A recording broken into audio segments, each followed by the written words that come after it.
So I thought it'd be good to show what I eat, as well as some nutrition tips and meal prep tips and how I just approach nutrition. So let's get into it. So I've actually started trying intermittent fasting recently, kind of happened by accident. Basically, I've stopped training in the morning and I'll train a little bit later. And as a result, I don't need food as much in the morning, so I just don't eat. Helps me focus better. So I had my morning clients, and then I came back home and I broke my fast with 4 eggs, 3 slices of sourdough toast, and some butter on the toast. Electrolytes help take away that jittery feeling you get if you have too much coffee and no food. Um, Basically, you deplete your salts, and salt helps retain the water so you don't get that same jittery feeling. So, as you'll see, I always tend to snack on fruit. I think where possible, it's best to go for fruit and whole foods over things like cereal bars and protein bars.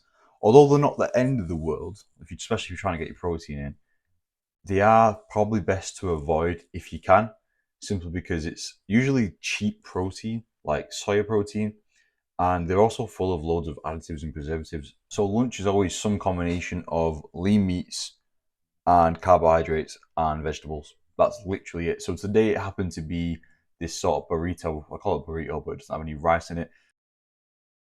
But this could be anything. This could be rice, sweet potato, normal potato, any sort of dry carb sauce, and it'll come to around 300 calories. So this is 2 wraps, which comes to around 350 calories.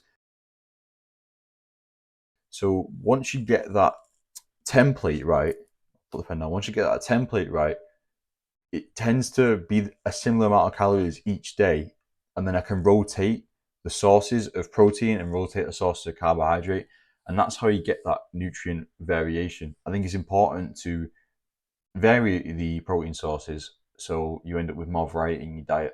So you end up getting the best of everything and avoiding the worst of everything. So for dinner was just chicken, broccoli, rice. Again, same method, 250 gram of chicken mixed up with some veg. And then today I just swapped it for rice. I think it was about 80 gram of rice.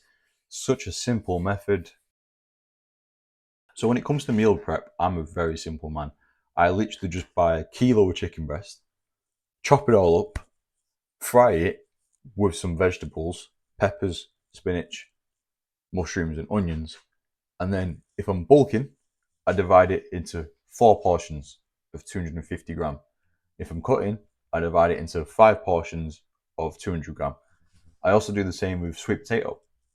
I buy a kilo of sweet potato, chop it all up, add in a little bit of olive oil and some seasonings.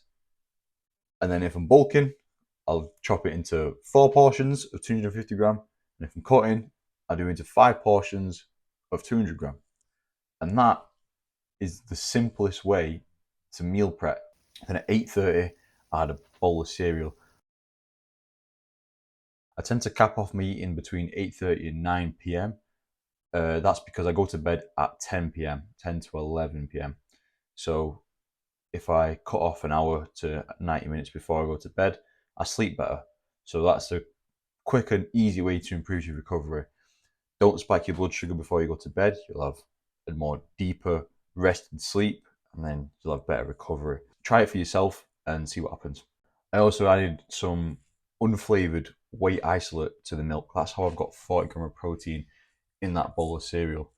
I think that's also a bit of a cheat code. So that rounds off the day.